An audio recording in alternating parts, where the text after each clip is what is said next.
lounging, son. Welcome back to the Comic Lounge. My name is Ryan, and today I'm going to be going through the Batman Adventures Holiday Special to kind of continue going through these holiday comics, Christmas theme. This is one that I've been wanting to talk about for a long time. I wanted to do it last year for the holidays. Actually, I wanted to do it like a couple years ago, but I couldn't get a copy, and then by the time I did, it was already too late. So figured I'd save it for this. Got a great creative team. A great cover by Timm as well. Just to tell everybody, so we have the intro by Paul Dini, Riba. We got Paul Dini, Timm on the second story. Paul Dini, Ronnie Del Carmen. On the next one, Paul Dini, Glen Murakami. On the fourth, Paul Dini, Timm, Kevin Altieri, Butch Lukic. And Paul Dini, Dan Riba on the final one. So, I love this first one. First of all, the animated series. Obviously, definitely anybody that's around my age, definitely the series itself holds a special place in my heart. I'm sure for anybody that's in their, maybe late 20s, 30s, even 40s. Just such a great depiction of Batman. I think it's probably one of my favorite iterations. So, and the animated series comics were always really good. This came out in the holiday season of 1994. We open up and we're at a department store. We got Barbara Gordon doing some shopping, and we hear it's just, and she even mentions it. She's thinking about how a lot of kids are scared of Santa, and the child sounds horrified. But why? Because Harvey Bullock is the Santa at the mall. We got Renee Montoya as his helper, his elf, and the whole reason they're there is because there's been crimes going on, people stealing from the department store, so they're undercover. I just love this depiction of Harvey Bullock. He's just got crumbs everywhere. He's scratching himself. He's kind of a jerk. This kid calls him out, and he says, "You want to see my gun?" So the writing is just super funny. It feels like straight out of the animated series. I don't remember if this was an episode. I feel like it wasn't. There is a story in here that I remember being an episode, but this isn't one of them. Barbara's shopping, this little girl comes up, and this is a sweet little moment. She says, "Can you bring my daddy home for Christmas?" She tells him her name, and then she says her dad's in prison, so then he realizes who it is, and he's like, "Oh my God, I'm the one that sent him there." So there's this soft little moment, and what does he do? Do something nice, hands her a 50 spot. She goes on her way, and then we start seeing this kid robbing stuff. Montoya gets the call, there's something going on, tells Harvey to wake up. And we see multiple panels of kids running out, being chased by the department store people, security, Montoya, and then we realize it's Clayface in disguise as all these kids merges together, and we get this great little, montage of Batgirl changing into her costume and helping take down Clayface.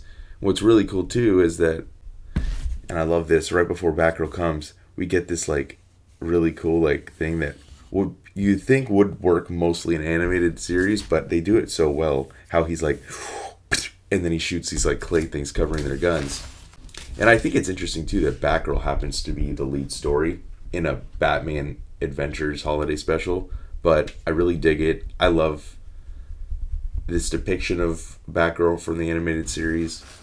And again, this they capture the same energy from the show perfectly.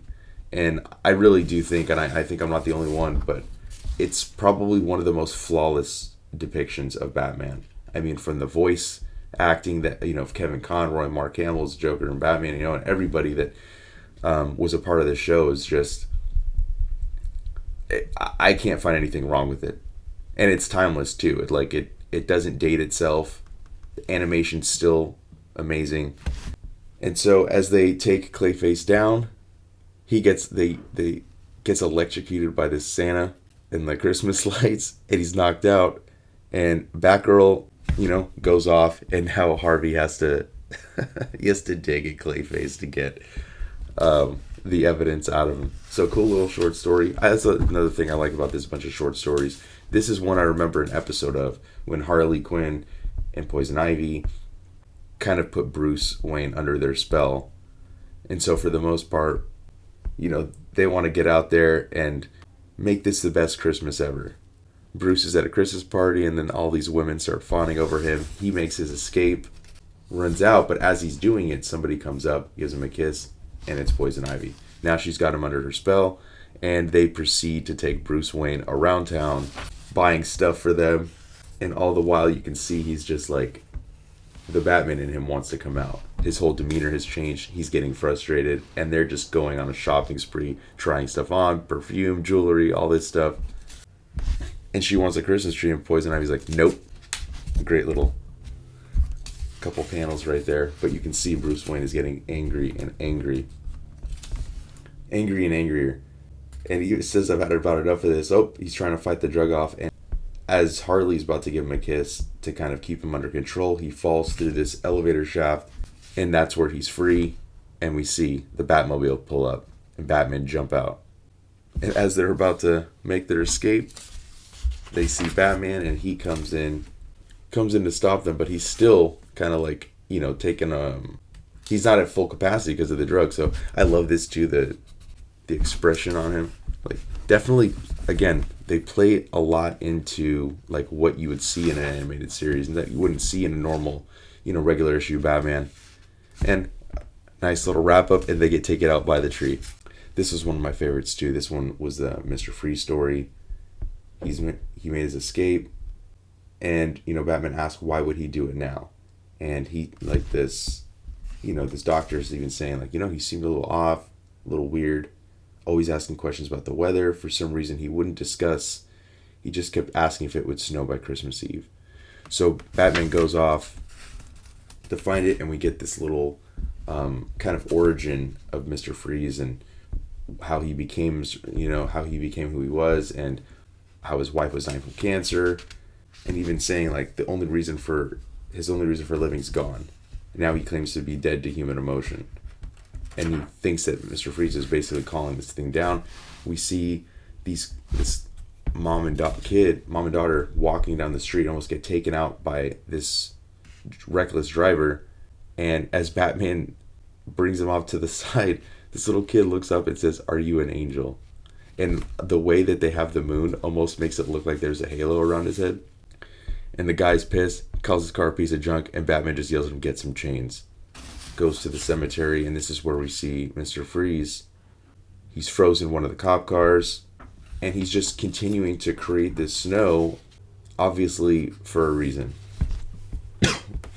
which will become evident in a second. But I love this right here. Such a great shot. I love the coloring on here. It like really pops, especially on newsprint from back then. Just phenomenal. And he gets knocked into his parents' headstone, and then he picks up the wreath that says Merry Christmas, love Bruce, puts it back on, and he just goes through the snow, gets back to Mr. Freeze, and throws his batarangs, ruptures the thing, and as he's about to hit Batman again, it explodes, and we see the crack in Freeze's helmet. And so all of this was because he was married to his wife on Christmas Eve, and how much she loved the snow, and he wanted to make sure that there would be some this year because he wouldn't want her to be sad tonight. And it's such a nice panel where Batman's like, almost understanding of Mr. Freeze. Great shot. Then we get this New Year's Eve, basically a prank from Joker. He's gonna make a New Year's resolution not to kill anymore, but in the next year, but he's got to make up for it before the end of the night. Batman and Gordon are on the case, and they end up having to go to a lab. Obviously, Joker's taking some chemicals because he's gonna use a chemical weapon to kill a bunch of people. Love the way they use the magentas and reds and pinks. So they come, everybody's dancing in Gotham Square, and Joker has a master plan to put all these Joker masks on everybody so that Batman won't be able to see between them. But he's able to see that there's a few of these people with masks that have ear mufflers. So it's not a chemical thing that he's going to do. He's going to use a sonic weapon to kill a bunch of people. Get some great fight sequences here with Batman and the thugs. And Joker bashes him in the head with this like champagne that's in a thing of ice.